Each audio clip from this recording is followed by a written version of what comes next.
Do you think that somehow will reflect itself in the women's wear, that you don't have boobs, you don't have hips, Yes. you don't have a woman's bottom? Mm. Do you think somewhere you're slightly jealous maybe, or that you have Yes, of course. to... Go on, you need to explain that some more.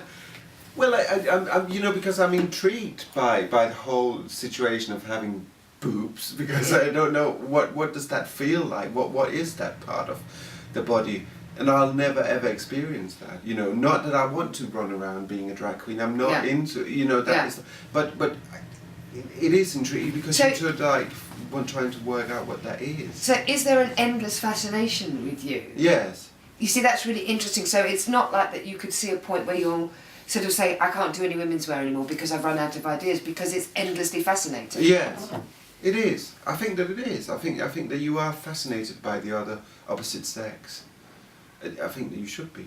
When you're casting models, what do you look for? Oh God, casting models. I have to say I don't get involved very much, because I find it really bizarre, and I think that it's become a more bizarre world, you know, during the in terms of that you sometimes are being, I don't know, it's just become that models have become what people write. I remember the first season that famous, that she's a big girl now, what's her name, Jordan Dunn. Jordan Dunn. Yeah, her first season, and she was doing Oz, you know, she was in my show, and there was a journalist who I won't name that came backstage, and she said, oh, I'm just here to talk to her, I'm not staying for the show.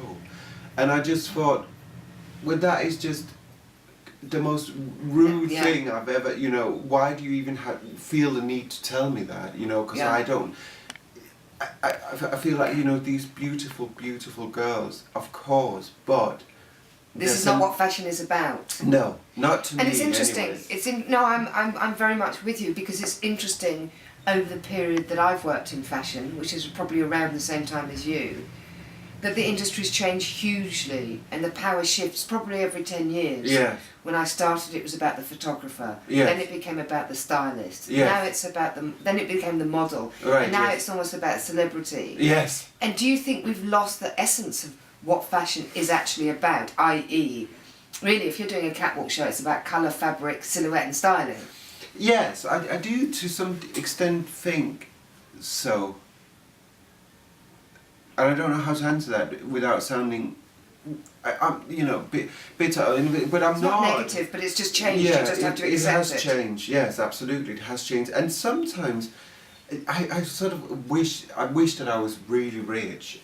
I have these kind of fantasies when I'm on my bike in the morning that I would win the lottery and I would get, I don't know why the amount of £800 million always. Okay, if you get 800 million, can I have a couple? You can have a couple, of course you can. Couple of million, yes, thank exactly. you, Peter, very kind. It's only the first time we've ever met. Exactly. I'm liking you more and more. So go on, tell me about your fantasy. I sort of want to do a union for fashion designers. Oh, I love the idea. Where they're protected, because I think that if there's an element of the fashion industry that is not protected, is the fashion designers.